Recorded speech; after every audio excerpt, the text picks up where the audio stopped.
Uh, Durgabai Deshmukh was no ordinary human being. You can imagine that a woman could do so much the time she was living in, and she did many other things apart from establishment of CSD where we all are working. Within Delhi itself, you can see a metro station has been named after her near Dhalakwa, and a college next to it, Venkateshwara College, was established by her. She was a freedom fighter, and she was among the very few women who could make it to the Constituent Assembly, and she was one of the architects of our Constitution, which made it equal for all, including women and all other underprivileged section. So we, right from the beginning, we got equal right for women and voting right for women, where she was working in making of the Constitution. Even a country like Switzerland could give equal right to its women voting right only in 1970. So you can imagine the kind of role our freedom fighters, including constitution maker, including Durgabai Deshmukh, played. She went to jail, as a freedom fighter, and when she found that the conditions were not very good and very deplorable condition, she started Satyagraha there. And the prison authorities had to improve the condition of the jail. This is the fighting spirit she had. Unfortunately, or fortunately, the way you look at it, she was herself a victim of child marriage, and she was married off at the age of 8. But she did not accept that marriage, and she denounced that marriage. But the luck would have it,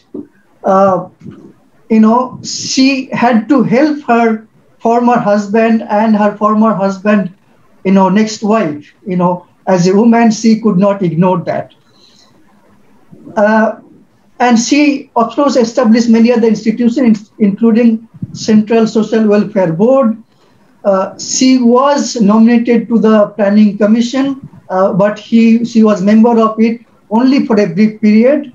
And when in between she got married to Siri Deshmukh, who was also a member of the Planning Commission, so she thought it is not appropriate for both of them to be in the Planning Commission. So she kind of did not accept that and went on. On the many other things, many of you would not probably know that ICDS, Integrated Child Development Services, which is the largest, child development program in the world. Of course, it is also because our country is very big and we have too many children. But this has her, contribution, her idea. In fact, she started a mini pilot program of ICDS in a district in Andhra Pradesh. And when it was found quite successful, it was taken up for all India level as a grand all India level scheme. So this was the contribution of CSD. This was the contribution of Durgabai Deshmukh, that we have this program today. I can go on and on what Durgabai Deshmukh, the kind of contributions she made in India for women, for children, for other disadvantaged societies of the section of the society. But we do not have much time, and I know all of you are waiting for today's lecture, which is to be delivered by Professor Y.K. Alag. We are very fortunate that we have got him today, and he agreed readily. An eminent economist, educationist, and of course, an eminent policy advisor. She played very, very important role in very different capacities as a minister, Union Minister of Planning, Program Implementation, Science and Technology and Power, as a Vice Chancellor of Jawaharlal Nehru University, where she was the VC when I was the student. So I did not see the other vice chancellor before I joined the university, but I think he is the best vice chancellor I know of JNO. He was member planning commission. He was chairman of Bureau of Industrial Cost and Prices. He was chairman of Agricultural Price Commission. And of course, he played very important role in many international organizations, including FAO, UNDP, ILO, World Bank, and ADB. He also was a finest academic person and taught at some of the best institutions in India, Rajasthan University, Jodhpur University, and of course he did his PhD from University of Pennsylvania, where he's also taught, and he also taught at IIM Calcutta. So with this kind of background, and he got India's best award that are given to economists, the V.K.R.B. Rao Award for outstanding research in economics in 1981. For 81, but offered in 1982. With that, I will now hand over the proceedings of today's lecture and the program to Professor Muchkend Dubey, who is president of CSD for a long time, but he has been one of the finest educationalists post-retirement, but he has been one of the best foreign secretaries of India and a very distinguished career in foreign service. And he has been guiding CSD for a long time. So, Professor Dubey, it's to you now, sir. Please take it over. Hello, Professor Dubey?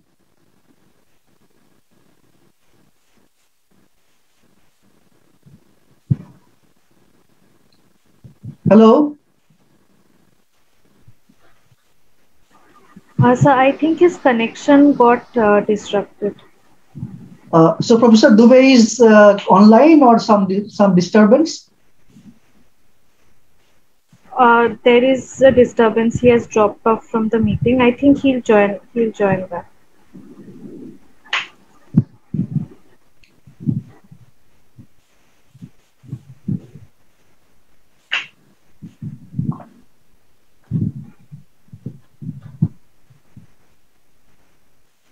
This is the hazard of having any program online.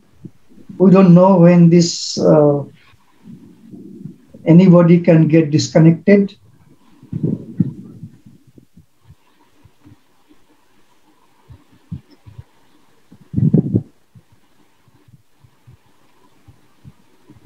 Is somebody there from the CSD administration with him?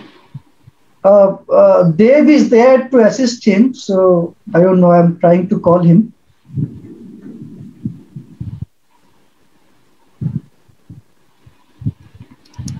Otherwise, I think just find out.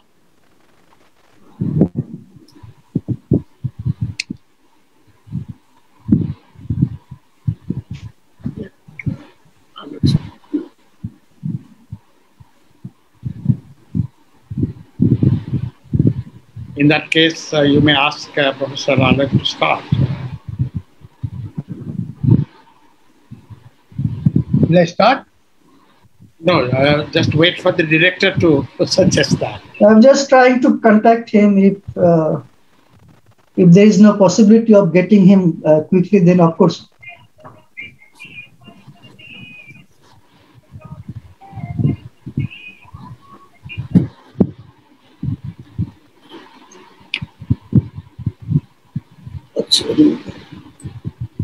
Good.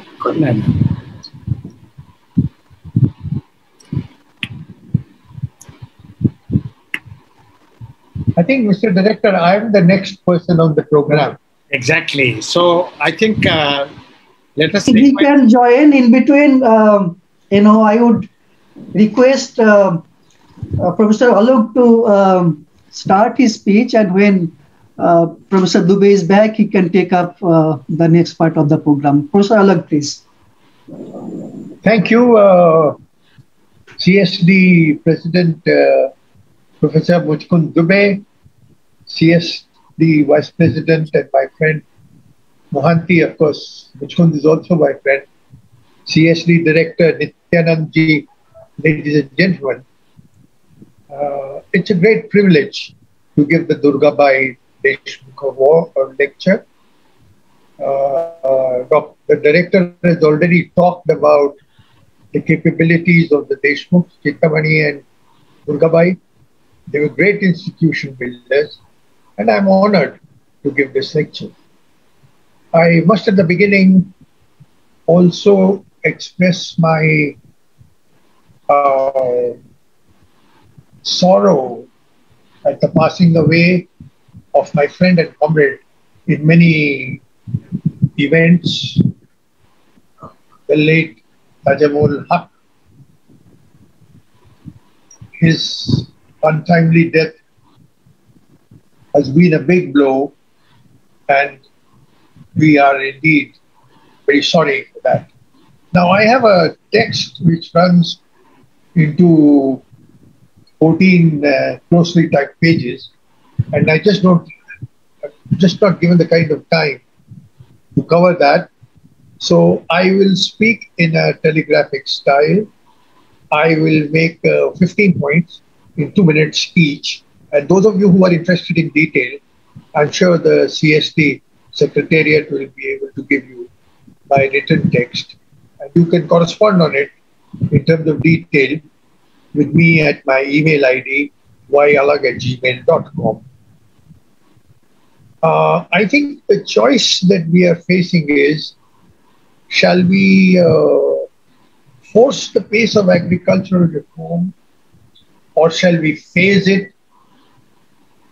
In a sense, we are at a policy crossroads.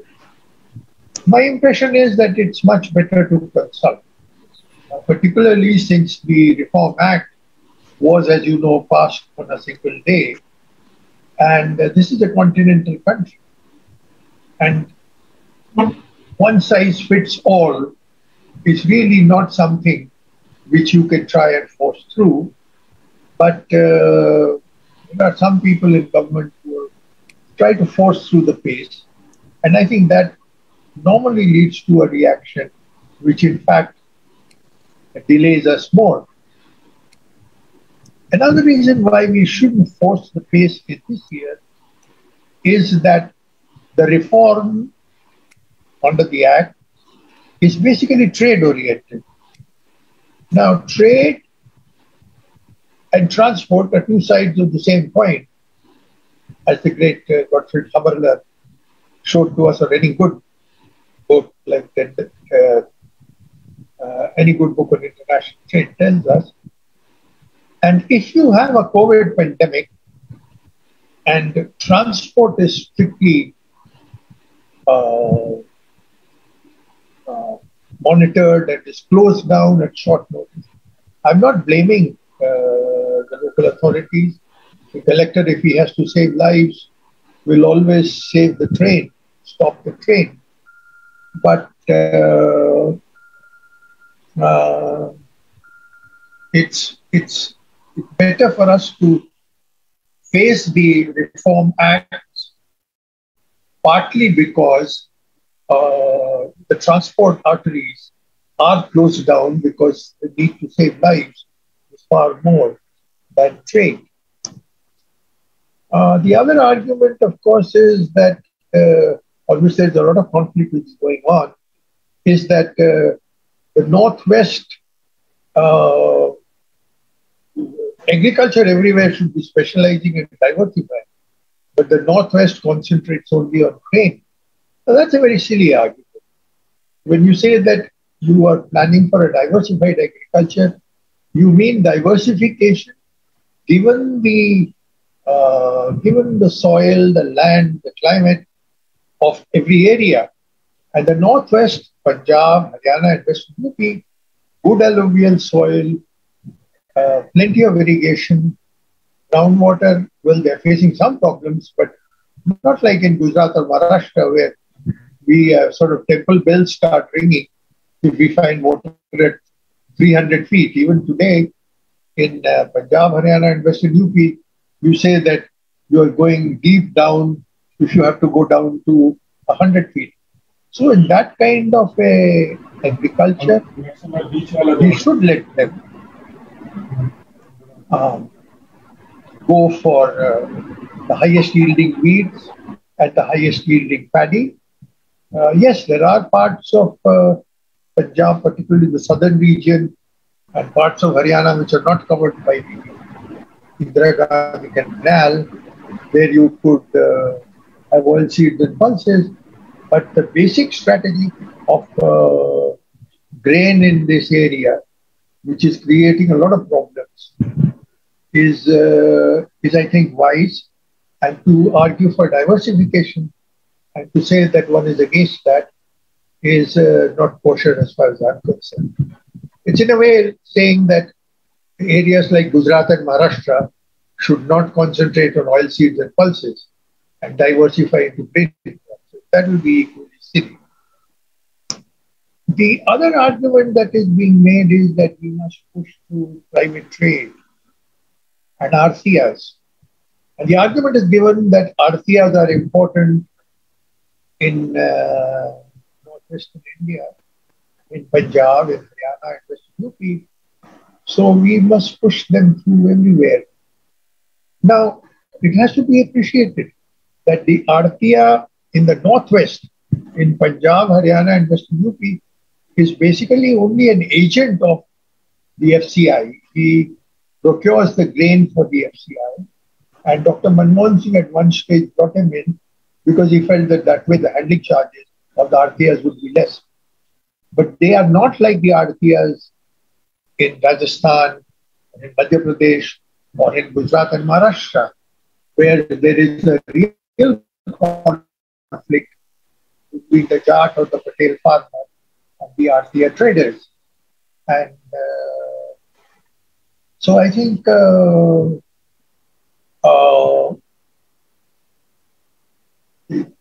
it is wrong to argue that RTRs are involved in private trade in the northwest. It is correct that they do get into ये नहीं काम कर रहा है जैसे मैं से बात की है ये चार्ज के लिए हमें मोबाइल से कर दिया Sorry? So RTRs do get into private trade in a way such that the conflict between the Lala and the Jat is there in the rest of the country. Now, but in the rest of the country, the MSP is not as important as it is in the northwest. In fact, the MSP in a place like Gujarat or in Maharashtra or even in parts of Madhya Pradesh is like a concept that economists have of ghost money. Ghost money was something which was developed by an Italian economist called Carlo Cipolla. And Cipolla argued that even when a certain unit or certain money becomes not the unit of exchange, but it can remain in people's minds as the unit of account. It's like we still talk about annas, and although there are really no annas, we work with rupiah and naya paisa, and once upon a time there used to be kaudis, and kaudis are, so in a way, MSP is important in the northwest of India, and outside the northwest, in fact, it is not important, and it's important to recognize that and to think of strengthening the markets, a kind of reform which is there in the act that was passed in Parliament.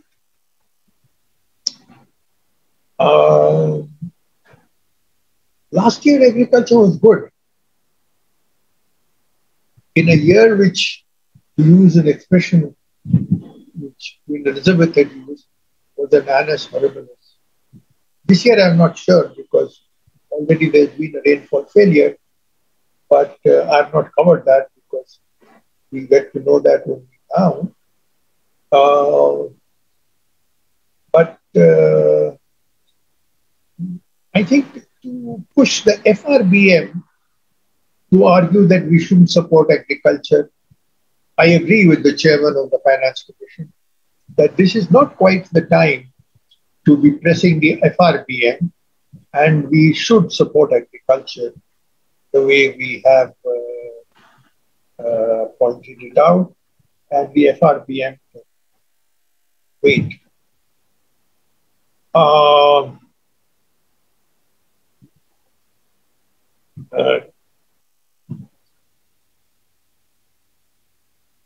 MSP, once upon a time there used to be an MSP for each crop done separately. And I said, no, there's no point in doing that because MSP has to be a part of a system of relative prices.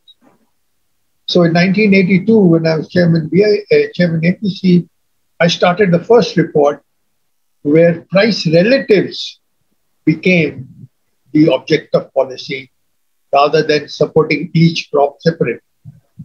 And in fact, the Secretary of Agriculture, who was a very senior IAS officer, and later on became Chief Secretary in West Bengal, said, Mr. Chairman, we want every report to be separate. So I told him that in fact, there is for each crop a separate chapter, but you have to look at the whole question of price relative, which is the first chapter of the, in those days it was called APC, now CATP report. So he insisted that he would not like this and he would want that. And I had to sort of tell him, my commission is an autonomous commission and the government has no right to insist. And I think to his dismay, he found that out. So he had to go on with that. But the point more is that the MSP does work in the Northwest. For the rest of the country, it is more a kind of flag post which the farmer uses because he says, I want a price better than this. And, they're very civilized about this. They came into Maharashtra last year, trudged all the way from Nashik. And then they were told that the kids are going to school on that day in Bombay. So they said, we'll wait outside. So this is happening all over the country. Lalji Desai did it in Gujarat. He brought out 1,000 tractors and Sanat Mehta and me went with him. And we let them negotiate with the government. Now this has become a kind of practice that when the farmer feels he is mistreated, they bring out the tractors and they force the government to listen to them. And I think government would be well advised to give them a hearing rather than forcing them out into the situation where they are in conflict with the authorities. I think it is true that the Essentials Commodity Act should be dumped, and the legislation provides for that. Unfortunately, Dubey Saab, our foreign service with them, but the IAS walas, they still don't go along that way. And when need be, they bring in the Essentials Commodity Act again. We have seen that happen during the last 2 weeks. I think once this is an act, it should most certainly not be allowed. And as soon as the milk train starts going from Nashik to Bombay and from Mehsana to Navsari, in any case, it's a trade-dominated agriculture and not an essentials commodity-dominated agriculture that we should pursue. Does trade help everybody? In theory, yes. I mean, my teacher was a big Travis. But if you have imperfect markets, then I think the concept that unilateral trade liberalization is advocated is something I would agree with Mujkundu. It's not that something that we should support. Multilateral trade, yes, but then multilateral trade needs to be negotiated. Unilateral trade, liberalization. There are some of my economist friends are very great supporters of that. I tend to be a little skeptical of that, and I don't think there's anything in sheer theory which says that trade will help if the multilateral institutions are not functioning, that unilateral trade will help. There was another argument that has been raised, which I've dealt with in my Durgabai Deshmukh lecture, which is the whole concept of cost. Now, I'd written a report in which I'd argued that rental on land should be allowed for the fixation of MSPs. And some very outstanding economists working in the government made the very valid argument from Ricardo, Rajiv Kumar, Vivek Roy, that rental on land is a Ricardian rent, and therefore it is unearned, so it should not be allowed. Now, my argument there is that they are absolutely right. Rental on land is a Ricardian concept. It is an unearned income. But the point is that you allow people to have unearned income on everything else. You allow them to have scarce rents on mining leases that you give. You allow them to make scarcity rents on imports for which you facilitate for them. So if you're doing that for the corporate sector, your argument for not giving the rental to the farmer is not very valid. And I think the Swaminathan Commission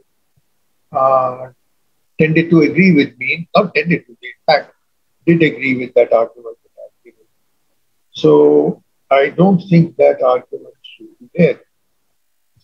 Now, my next argument, of course, is on the whole question of the WTO and the special and differential treatment argument. I mean, I don't want to spend too much of time on that in a lecture which is presided over by Mujkundu Dubey, who is a bit of a legend in that area.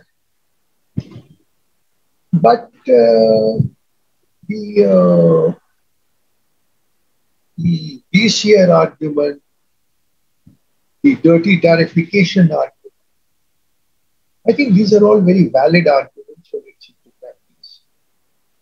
And the Indian argument that the livelihood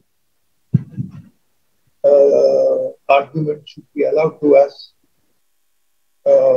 special differential treatment should be there for that. As much to be said for it. We argued it all through, and the G77 with support from people like Mr. Dubey backed us up. Murasali Maran, in fact, died defending that argument. And Suresh Prabhu followed it through up till Argentina, the argument of Argentina. But then all of a sudden, the government of India gave it up. And they have now said that the other issues can also be discussed. Now, this, in my mind, is not very strong advice. This has most certainly led to a lot of arguments against it. There are many countries in the third world which feel let down with this. And I think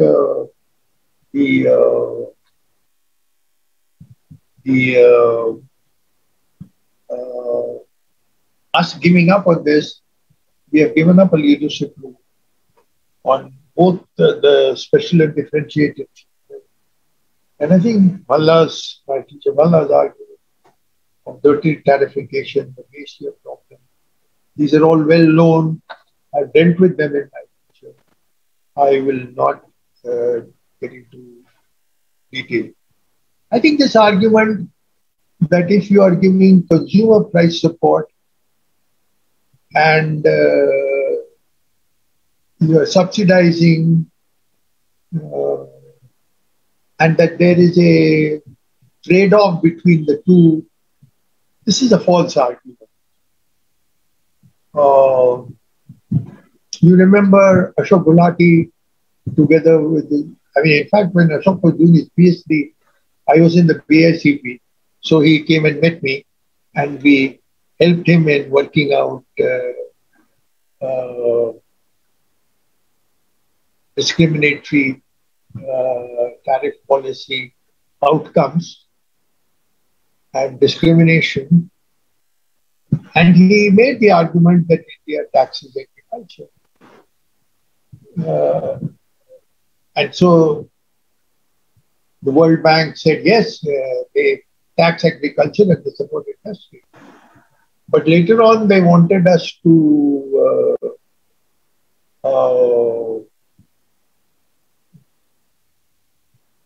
they said that we should not support agriculture, the WTO. So Gulati also changed his argument and he said that the discrimination against agriculture is not what it was. This is in a not very well-known piece, but it is printed by Gulati and Malan and others.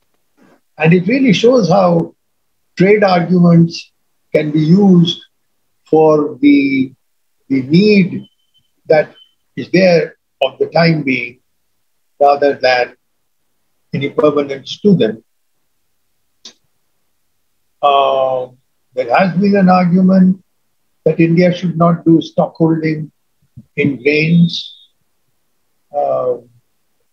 because in purchasing power parity terms, you are doing very well. I find that very strange. I was told when I went to the World Bank in the mid-70s in a seminar that the purchasing power parity line really comes from the Planning Commission's poverty line, the $1 a day. Well, that might have been true at that stage, but then, the way they do the price increases and so on, I jokingly said in a seminar in the 80s in Washington that according to your latest dollar-denominated purchasing power parity line, I am poor, although I am a very highly paid professional in my whole life. And I think the question really is that you should be looking at the relative prices which are important in agricultural trade and not the price of David motorcycles going into building up your purchasing power parity for subsidizing public stockholding and consumers. I had a somewhat longish trade argument, but with Muchkund Dubey there, I will stay out of it. The argument that we don't have tradable agriculture is incorrect. I think agroclimatic planning is basically, which we started in the later part of the 70s, the early part of the 80s, is basically an argument for trade. It says that not every region should grow grains. Every region and every country should grow what they can specialize in, and for the rest, they should trade.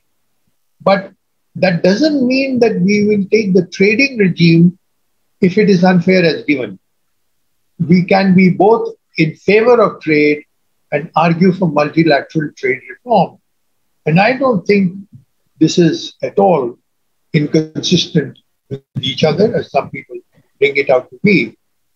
The fiscal argument is there, that how much can you support, but it's at the margin.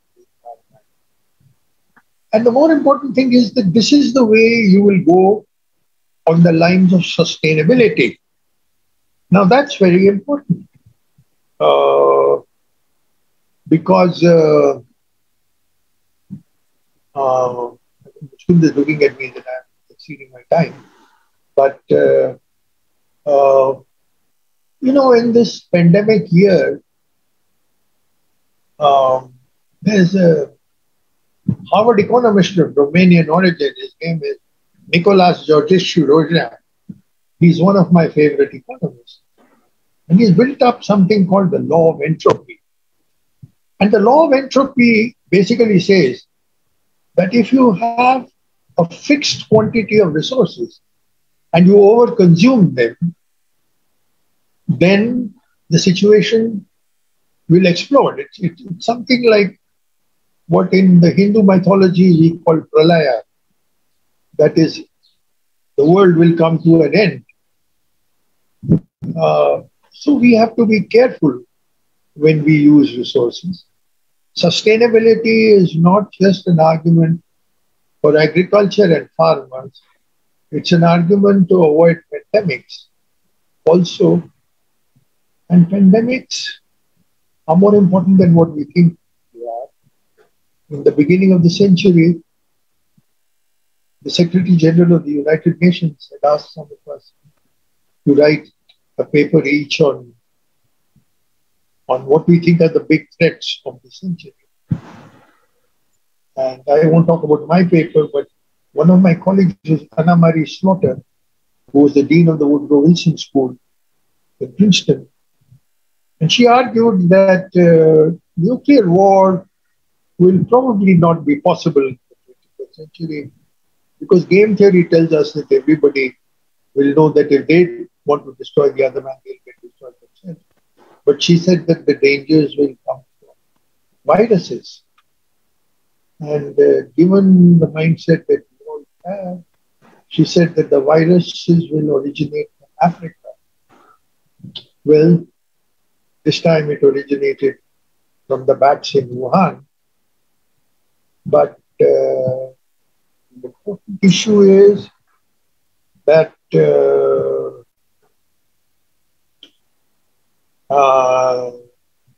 agriculture should be sustainable, should be sustained. And that means that everything we talked about, I did it very briefly in this talk and in a little more detail in the text that I have already submitted to CSD, that these issues are of some importance. I would recommend that we should take up the issues crop by crop, maybe crop sets, where relative prices are important, and look at what are the policies which are required in the next phase, and spell them out in some detail. Have consultations on them, as Ramesh Chand has argued in the implementation of the Farm Trade Act, and then adjust as you go along.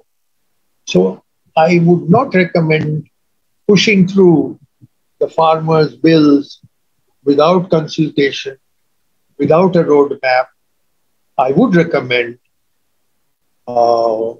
spelling out a framework, making it a base for discussion, going out into the field and having discussions with farmers groups, with bankers and others, and then implementing it as you go along. It can be a very rewarding exercise. I've done it twice in my life. One was the poverty line. I didn't just develop a poverty line. An economist called K.L. Datta has just written a book from the Oxford Press, and he says that he wanted to join the Planning Commission, so he was asked to see me, and I grilled him for 3 hours, which is nonsense because I don't grill anybody. But I must have discussed with him. And then I told him that you have the skills now. Let's build a new poverty line. But after we developed a poverty line, I went all over the country and I discussed it with trade unions, with farmers groups, with chambers of commerce, with newspaper editors, so that there was a degree of understanding, not necessarily agreement, which is very important in a company. Now that is what we need again. I did that again in agroclimatic planning. Groups all over India went there. These things give you many great benefits. I get always messages from Sarangi who was a collector in Nashik, when I said we must get out of sugarcane into onions and grapes. And he said, sir, I will do it. And as Nashik, that area went into wineries, he keeps on telling me, sir, I did it. And he later on became chairman of ARD. So I think we need to take agriculture, take relative crops, look ahead for the next phase, have discussion, and build up policies to implement, and so that our agriculture does well. It did well last year. It could have done better. Fortunate for monsoon bad this year. It needs support. I hope that will be forthcoming. So with those words, I will hand myself over to anything that we do for the rest of the time that we have in this year's Durgabai lecture, for which I thank you, Professor Dubey, for inviting me to give it. I'm sorry I couldn't cover my text, but in the time that I have, I thought I'd only make a few brief points. Thank you. Jai Hind. Thank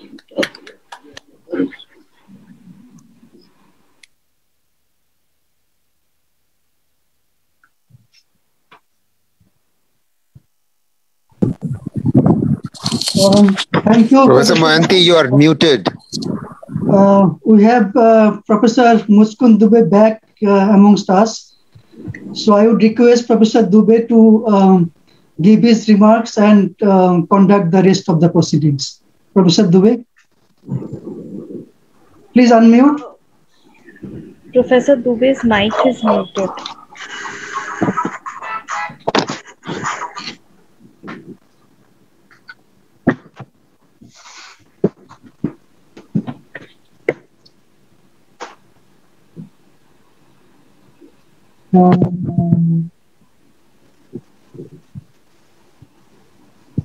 Yes, sir.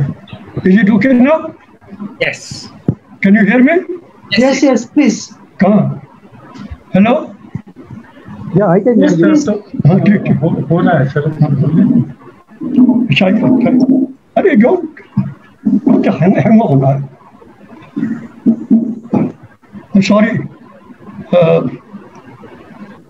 I was going to say that it is a moment of great joy and pride for me to chair a meeting which is organized for hearing Professor Alak's lecture in memory of Durgabai Deshmukh. This is an occasion to which I was looking forward to because apart from the various facets of his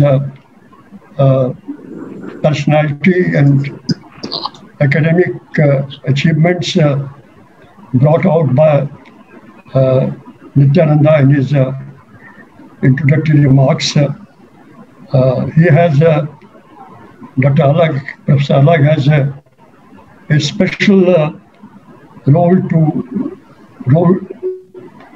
had played a special role in shaping my own career. I owe my academic life very much to his kindness and consideration. As a Vice Chancellor, he allowed me to continue teaching till I reached the permissible age of retirement of a professor. So altogether, I had the honor of teaching in Jawaharlal Nehru University for about 8 years. And this was almost entirely due to Professor Alag. So you can imagine what a debt of gratitude I owe to him.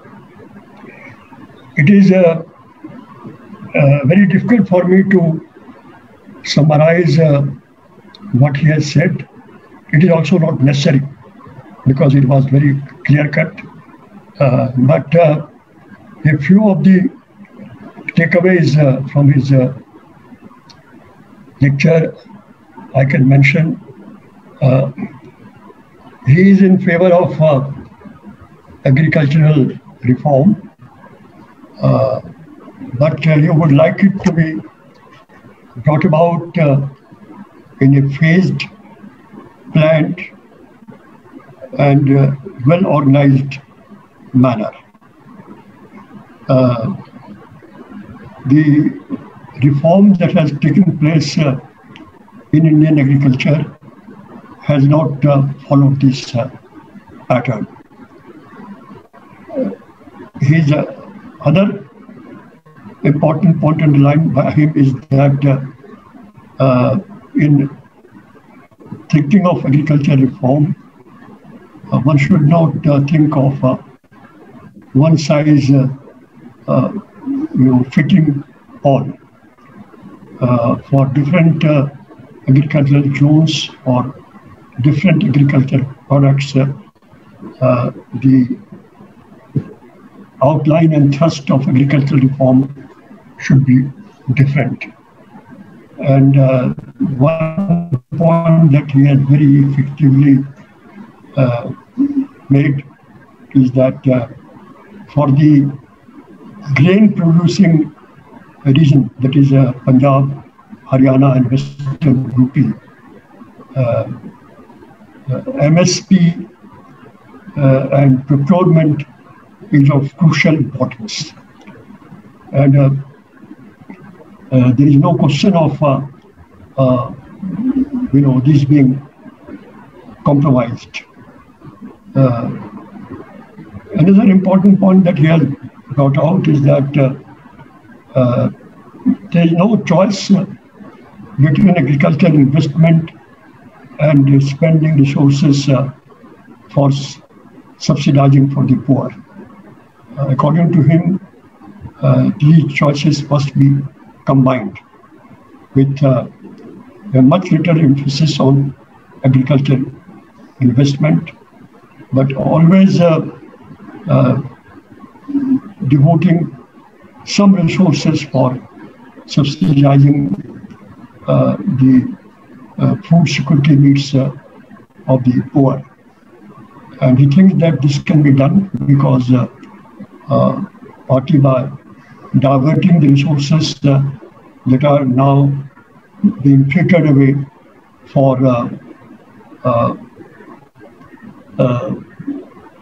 basically providing resources to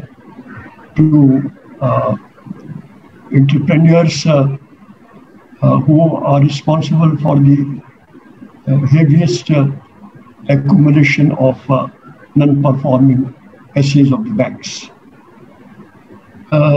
Professor Alag has dealt very elaborately with the trade side of agriculture reform, both domestic and international trade side.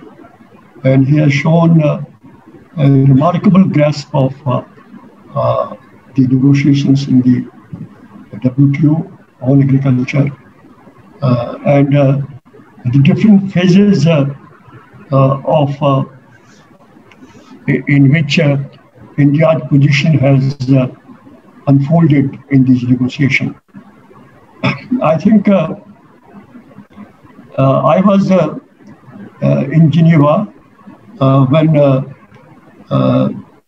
the Uruguay round of trade negotiations was being considered informally among the delegates. And I recall very distinctly that the main purpose was for the United States to be able to make a dent in the common agricultural policy of the EU in order to carve out a market for itself where it was in competition with the EU. That seemed to be almost the entire purpose of the Uruguay round of negotiation in the beginning. Most of the informal discussions were centered on this issue. But as things evolved, what we found that US was able to make a very small dent in the common agricultural policy of the European Union. And ultimately, it has to side with the EU in trying to protect its own subsidy regime. And instead of being a EU versus US initiative, this issue was also turned into a North-South issue.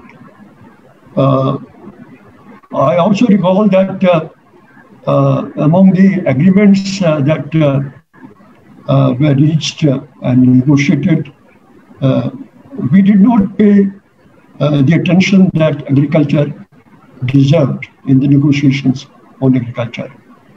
We were more inclined to safeguard our position in the area of trims, services. We tried to justify the agricultural package by giving arguments which were not entirely based on facts. And one of them, very important among them, was that India did not subsidize, and therefore there was no question of Indian subsidies being brought to question in the negotiation. But very soon we realized that it was a false assumption.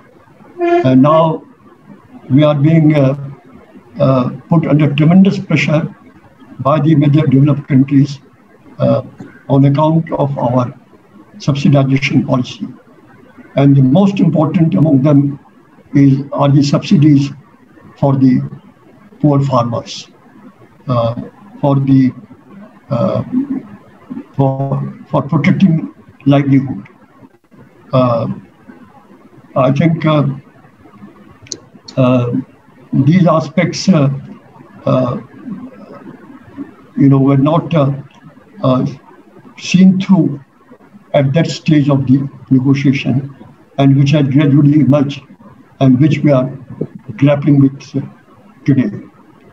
So basically, at this stage in our meeting, this is all that I want to say. I would join Professor Alag in taking advantage of this occasion to pay tribute to the memory of Professor Tajammul Haq, one of our most eminent agriculture economists that we had. And as Professor Alag has said, one who empathized with the underbelly of Indian agriculture. Those who are working on the margins of the agricultural sector to eke out their bigger living. He stood for them, he fought for them, and it is therefore natural to remember him on this occasion.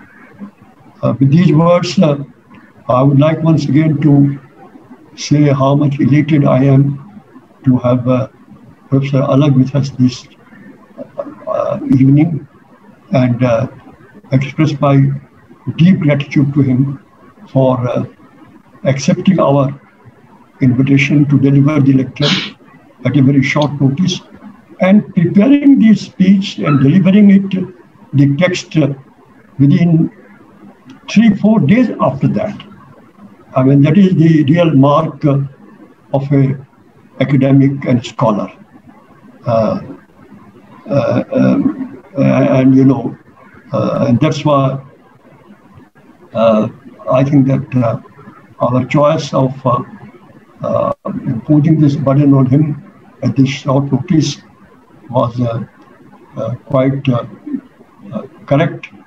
And as I said, that we are most grateful for his acceptance of our invitation and for his having delivered this speech.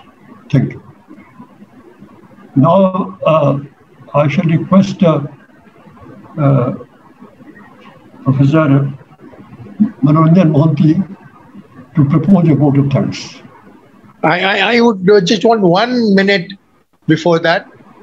I want to make it very clear that Professor Mujkund Dubey became a professor in the JNU after a regular selection committee where he competed with other scholars, and a very outstanding selection committee selected him as a professor. So I have to be given no thanks for that. He richly deserved it, and both the JNU benefited from him, and I hope he enjoyed his tenure at JNU. A great professor and a great university. Thank you. Thank you. Thank you. Sir. According to the program, we have some questions and discussions for 10 minutes. We can extend it. Okay, we can do that. Please, according to the program, you may invite a few questions or comments. Okay. So are there some questions already put in the letter box, or they will all be raised from? I can see Professor Dr. Prakash Narayan from Hyderabad. Professor Mujkund Dubey, I'm Dr. Jayaprakash Narayan. May I briefly raise an issue? Please. Thank you, Professor Alag, for your very insightful words. It occurs to me that there are 4 corners from what you're saying. One is excessive regulation to the detriment of the farmer is certainly not going to help the agricultural sector. 2, judicious support is required to the farmer because agriculture is always a difficult sector world over. But there are 2 other areas which I think are not discussed today because they're not directly related to agriculture. But unless we look at the rural economy as such and look at building small towns which can attract investment, provide services, create jobs, and give opportunity for people to work on the farm and also have the benefit of urban living, I don't see how 1.5 million habitats infrastructure can be improved or economy can be grown or jobs can be created.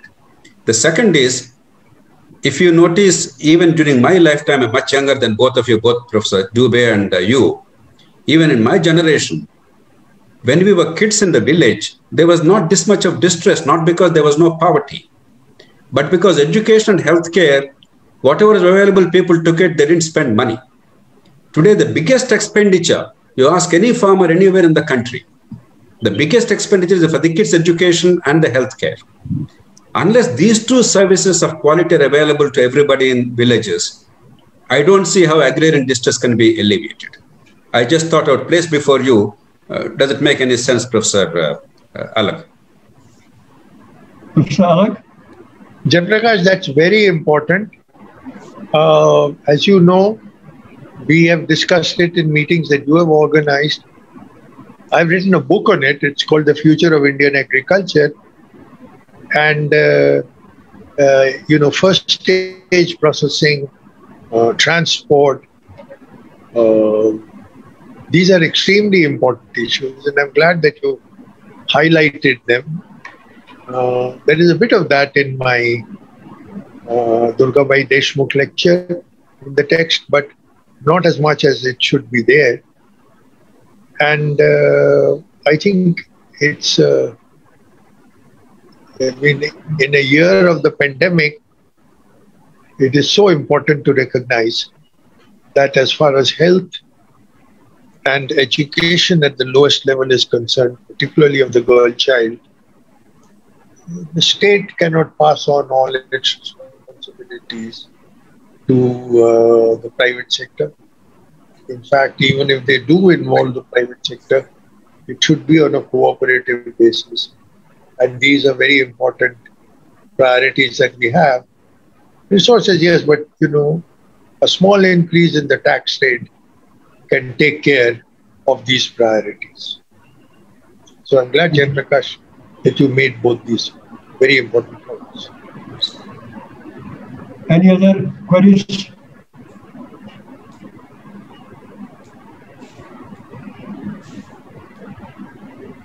we don't seem to have any other queries, so we bring this part of the meeting to an end. And now I would like to request Professor Mohanty to propose the vote of thanks. Thank you, Professor Dubey. Thank you, Professor Alec, for an excellent and very timely lecture. That gives us even clearer and stronger arguments for all of us who are supporting the farmers' movement and why we oppose these three laws. When you said that what was more important was consultation with a best argument or best proposals or a draft policy, I think that was missing, and that's why this whole process has led to such a devastating situation. And a 7-month-old, more than 7 months old agitation is still going strong in the borders of Delhi. We are very close to that, both physically and morally, politically. Now, I think 3 very important points were made, and Professor Dubey has already mentioned them.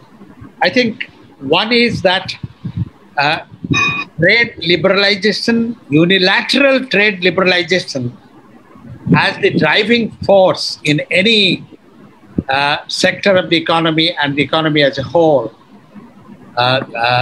is bound to have serious problems, because the priorities are different. Priorities are not the producers or the consumers. Priorities are profit. And therefore, I think he put the focus on this unilateral trade liberalization, which was pushed in the globalization scheme, but has been registered by many countries, and particularly G77. The second thing that was very important, and he's known for this contribution, Professor Alec, the whole notion of relative pricing and of crops, of production situations, of situations varying from place to place, and how that is not absolutely kept in view in these 3 laws. And that is why these laws are very, very faulty. The third point is the diversity point, which Professor Dubey has highlighted also, that this one size doesn't fit all. We have different, between Gujarat and Punjab, I come from Odisha, and there the agricultural and the variety of agriculture within 3-4 geoclimatic regions of Odisha are different. Therefore, and unless we decentralize, and I'm glad Jayaprakash Narayan, in his inimitable way, added those points about rural economy and creation of jobs through variety of means, and health and education being the driving force, very, very important. Therefore, the variety, the diversity of India, which can be only protected by decentralization and multiple stakeholders' rights being respected in a network of political, institutional, and economic arrangements. I think that is the message that Professor Alec leaves with us, and we shall be so proud to carry this forward. Indeed, we remember our dear colleague and friend, Professor Huq, very, very, very much. And we miss him on this occasion. We pay our tribute to him. I see many old friends attending this very important meeting.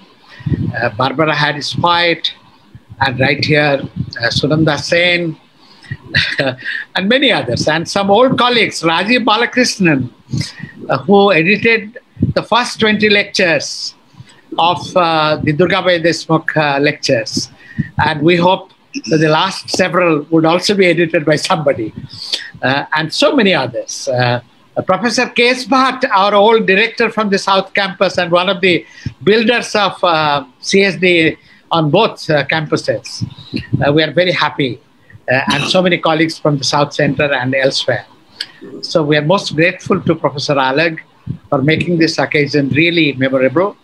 And we thank IIC for collaborating on this occasion, and Professor Dubey for his very important remarks. Thank you all very much. Thank you. Thank you, Professor Mohan.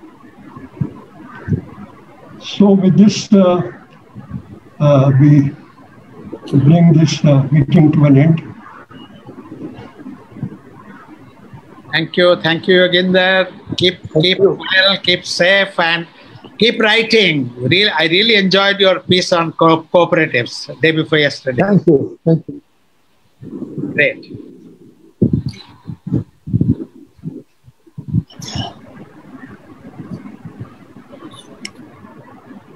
So each of you